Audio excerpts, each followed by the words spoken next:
Features of stock exchange, ये question यदि पूछा जाए तो तुम्हारा आंसर एबीसी फॉर्म में होना चाहिए, जो पिछले वीडियो में मैंने बताया था। एबीसी फॉर्म कैसे? तुम्हारा ए होगा हिस्ट्री, ये इधर ए हिस्ट्री है, बी होगा मीनिंग, करेक्ट, और ये जो सी है ये तुम्हारा बन जाएगा डेफिनेशन, और तुम्हारा ये डी बन जाएगा फीचर्स, ठीक है ना। सो ए बी सी डी और फिर 1 2 3 4 ऐसे एग्जाम में लिखना है तुमको। ओके, सो अभी हम क्या करते हैं, फीचर्स ऑफ स्टॉक एक्सचेंज लेते हैं। सबसे पहले क्या है features of stock exchange? It is a market for securities. किस प्रकार का securities? Corporate as well as government और semi government. C, private limited तो आ नहीं सकता, पब्लिक लिमिटेड आएगा, उसमें भी सिक्योरिटीज में शेयर्स आएगा। कौन सा शेयर्स? इक्विटी, प्रेफरेंस, है ना। एक्चुअली शेयर्स बोलने के बजाय correct word is securities. Securities में equity, preference, debenture, bonds, public deposits. वैसे तो पब्लिक डिपॉजिट नहीं आएगा, बट इक्विटी, प्रेफरेंस और डिबेंचर्स आएगा, और गवर्नमेंट के कोई बॉन्ड्स होगा, ये सब इसमें बेचा जाएगा। तो एक मार्केट है, एक जगह है जहां पे खरीदी बिक्री होता है। सेकेंड हैंड क्यों बोल रहे हैं? क्योंकि ओरिजिनली जब आईपीओ में तुम पब्लिक से पैसा लेते हो, वो शेयर बाजार से नहीं लेते हो, प्राइमरी मार्केट से लेते हो।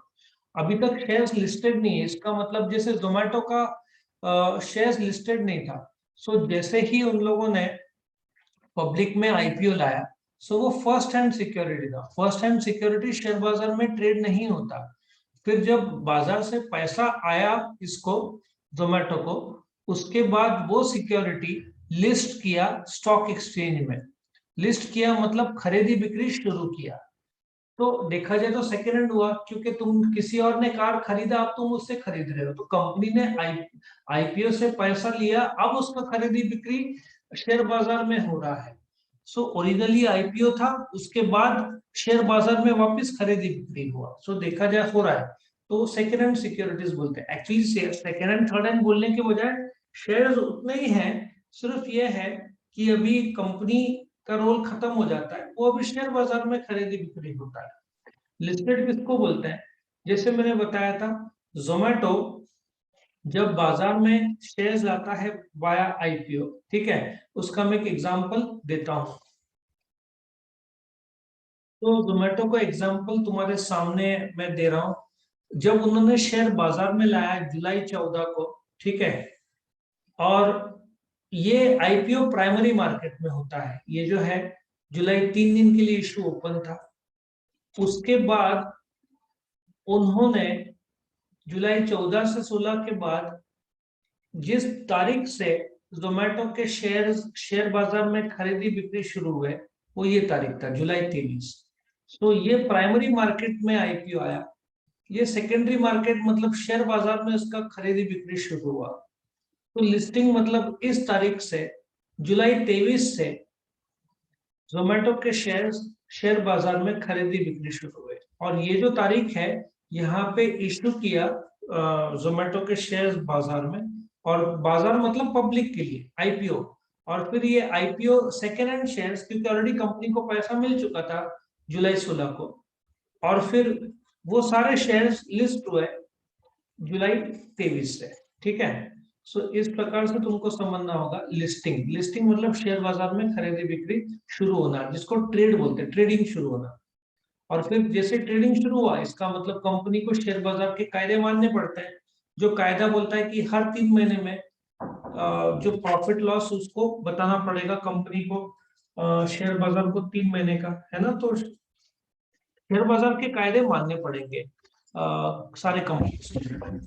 ऑर्गेनाइज और रेगुलेटेड इसलिए है कि थ्रू द हिस्ट्री बहुत सारे फ्रॉड्स हुए हैं। तो स्कैम 92 तो अभी सीरियल ने बहुत फेमस कर दिया, उसके बाद सीआरबी स्कैम का, Chain group Bansali, if I am not wrong. ऐसे बहुत सारे स्कैम्स थे जिसके थ्रू बाजार इंप्रूव होते गया। सेबी को नए नए टेक्निक्स पता चले फ्रॉड के, तो उस पे रोक लगा के, बोलते ना जैसे गैप है, गलतियां हुई सुधारते गए।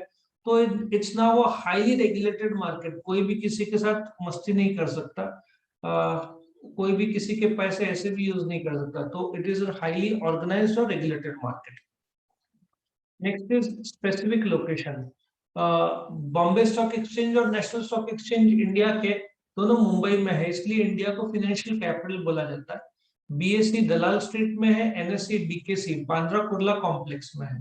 तो स्पेसिफिक लोकेशन मतलब वो एक फिजिकल जगह है, लेकिन जैसे स्कैम 92 में तुमने देखा था कि लोग एकदम ब्रोक दलाल और ये सब खरीदी बिक्री सब गर्दी रहती है, अभी सब इलेक्ट्रॉनिक होता है, तो वहां पे गर्दी होने की जरूरत नहीं पड़ती, क्योंकि now it is an electronic market, you don't have to be physically present है, करेक्ट।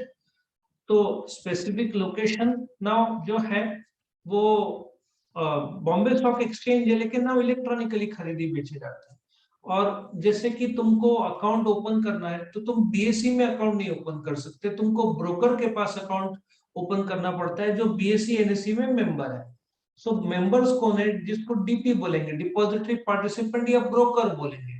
ब्रोकर में कौन कौन है इंडिया में? एक जीरोधा है, सस्ता ब्रोकर जिसको बोलते हैं, जिसका कमीशन कम है, लेकिन वो तुमको एडवाइस नहीं करेगा कौन सा शेयर खरीदना है कौन सा बेचना है। फिर थोड़ा सा ज्यादा ब्रोकरेज वाला है शेर खान, फिर India bulls, Kotak, angel broking भी चीप में आता है, आजकल बहुत सारे उतर गए हैं। एक अपस्टॉक्स मैंने सुना था, बहुत सारे ऐसे ब्रोकर्स तुमको मिल जाएंगे, इनके पास अकाउंट ओपन करना पड़ेगा और वो रजिस्टर्ड है विद द स्टॉक एक्सचेंजेस। तो ये तुम्हारा फीचर्स ऑफ स्टॉक एक्सचेंज था। ओके, सो वीडियो खत्म होता है इधर।